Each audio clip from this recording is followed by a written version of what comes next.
پھر اگر تعلق غوث پاک سے ہو جائے، آئے ہے کیا بات ہے میرے غوث پاک کی، کہ میرے غوث پاک رضی اللہ تعالی عنہ فرماتے ہیں میرا ہاتھ میرے مرید پر ایسا ہے جیسے زمین پر آسمان،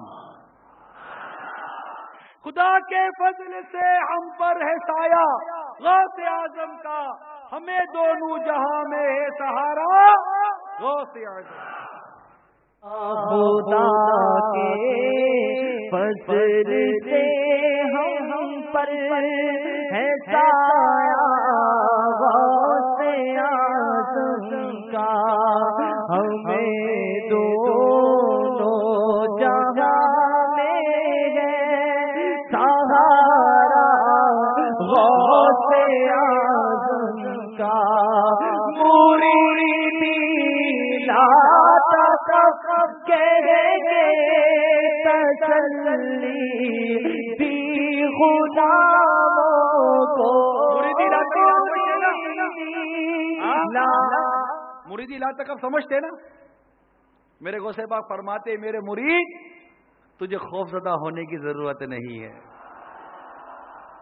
مریدی لا تخف کہے تسلی دی غلاموں کو، مریدی لا تخف کہے تسلی دی غلاموں کو، قیامت تک رہے بندہ غوث اعظم کا، قیامت تک رہے بے خوف بندہ غوث اعظم کا۔ اور میرے غوث پاک فرماتے ہیں اگر میرے مرید کا پاؤں پھسلے گا میں ہاتھ پکڑ دوں گا، اور پھر کتنی پیاری بشارت جو کئی مرتبہ ہم نے سنی ہے، بشارتوں کی بشارت، بشارتوں کی بشارت کہ میرا مرید بغیر توبہ کیے نہیں مرے گا، کتنی بڑی بشارت، کتنی بڑی، اور تو یہ گارنٹی۔ اب ہمارا کوئی عام آدمی کہ یار تم جانا میں بیٹھا ہو نا، بیٹھے ہو، آپ نے نہیں بولتے کھڑے ہو جاؤ، بیٹھے ہو نا، تم جانا میں بیٹھا ہوں، اچھا بیٹھے نا، اس کو دو چار تعلقات ہو تو اپنے کیا بولتے بیٹھے، یار وہ اپنا ہے جاننے والا پیچھے ہے، کوئی مسئلہ نہیں ہے چلو۔ اب وہ کہے کہ میرا مرید بغیر توبہ کے نہیں مرے گا کہ جس کے منہ میں میرے آقا نے لعاب دہن عطا کیا، جس کے منہ میں مشکل کشا نے اپنا لعاب مبارک عطا کیا،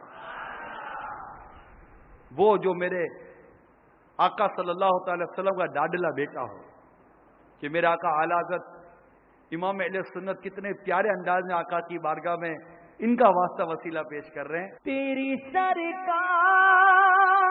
میں لاتا ہے رضا اس کو شفیع،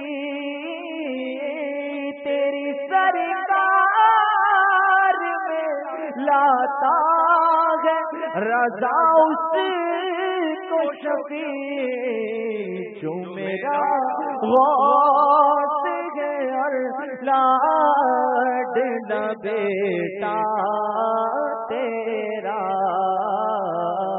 جو میرا غوث ہے اور لاڈلا بیٹا تیرا۔ کتنا کرم ہے اللہ کا، اور ہمیں غوث پاک کا مرید کس نے بنایا؟ ارے اسی کی تو جشن ولادت منانے کے لیے جمع ہوئے، سمجھ میں آئی نا؟ پھر کیوں نہ جھوم جھوم کر گئے جمیل قادری سو جان سے قربان مرشد پر، جمیل قادری سو جان سے قربان مرشد پر بنایا،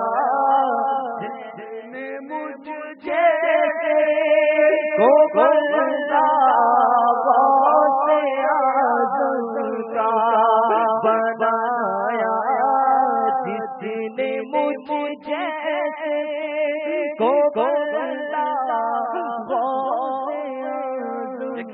آج یہ رمضان کا مبارک مہینہ وہ ہے، میں کیا عرض کروں آپ کو، یہ شیر اس کو پوچھو جو آج اگرچہ اس کے سر پر امامے کا تاج ہے، اس کے چہرے پر داڑھی ہے، اس کے جسم پر مدنی لباس ہے، وہ مسجد میں نماز پڑھتا ہے اور بالفرض اس کو کوئی مقام ملا ہے، اس کو شہرت ملی ہے، لوگ جانتے ہیں، اس کو پہچانتے ہیں، ایسے شخص کو پوچھو غوث پاک کا مرید بننے سے پہلے اور جس سے تمہیں غوث پاک کا مرید بنائے اس کے دامن سے وابستہ ہونے سے پہلے تیری اوقات کیا تھی، تو کیا کرتا تھا، کس گلی میں گھومتا تھا؟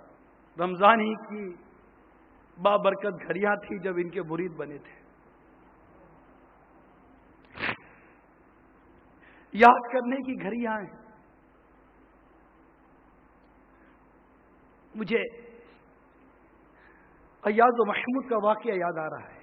محمود بادشاہ رحمت اللہ تعالی علیہ، ان کے دربار میں ان کا سچا غلام تھا جس کا نام تھا ایاز، بہت محبت کرتا تھا یہ محمود بادشاہ سے، اور بادشاہ محمود یہ بھی ایاز سے بہت محبت کرتے تھے،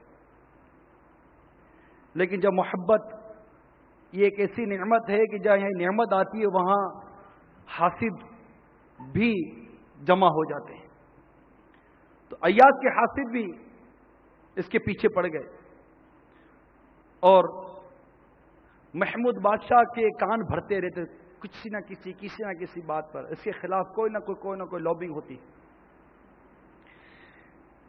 ایک دن موقع پا کر محمود بادشاہ کو جا کر کہا کہ تم جس ایاز پر اپنی جان چھڑکتے ہو، محبت کرتے ہو، تمہیں پتہ ہے وہ کیا کرتا ہے؟ تمہارے خزانے چرا کر اپنے پاس جمع کر رہا ہوتا ہے۔ کہا نہیں میرا ایاز ایسا نہیں کر سکتا۔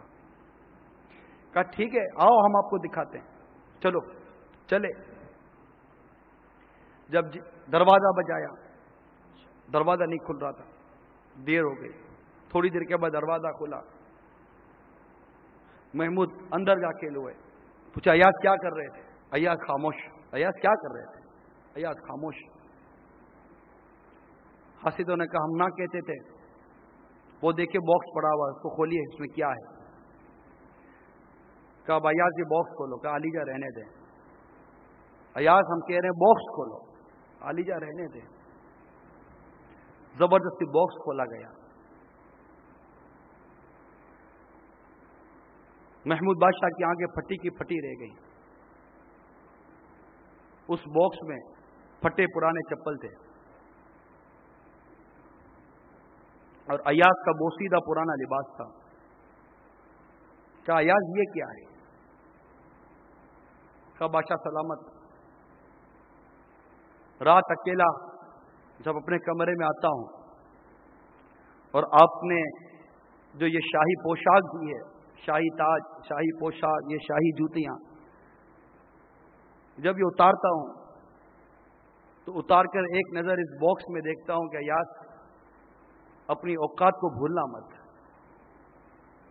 جب تو بادشاہ کے دربار میں آیا تھا تو اسی پھٹی پرانی چپلوں میں اور یہی پھٹے پرانے کپڑوں میں تھا۔ اس بادشاہ کی صحبت، اس کی محبت اور اس کی شفقت نے تیرے سر پر شاہی تاج سجا دیا، تجھے اپنا مقرب بنا لیا، تیرے بدن پر شاہی لباس آ گیا، مگر ایاز اپنی اوقات بھولنا مت، تیری اوقات وہ ہے جو اس باکس کے اندر بند ہے۔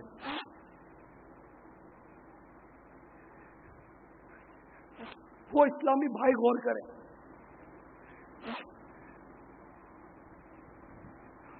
جو آج اپنے محلوں میں صدائے مدینہ لگاتے ہیں، مسجدوں میں نماز پڑھاتے ہیں، نماز پڑھتے ہیں، جنہیں لوگ دعاؤں کے لیے کہتے ہیں، کل کو منہ نہیں لگاتا تھا، کل ہمیں کوئی منہ نہیں لگاتا تھا، لیکن جب سے عطار کے دامن سے وابستہ ہوئے تو کیا اس کا دامن ملتا ہے کہ اولیاء کرام کا فیض ملنا شروع ہو جاتا ہے، دلوں کی گندگیاں دھلتی ہیں، نیکیوں کی توفیق ملتی ہے، پرہیزگاری کا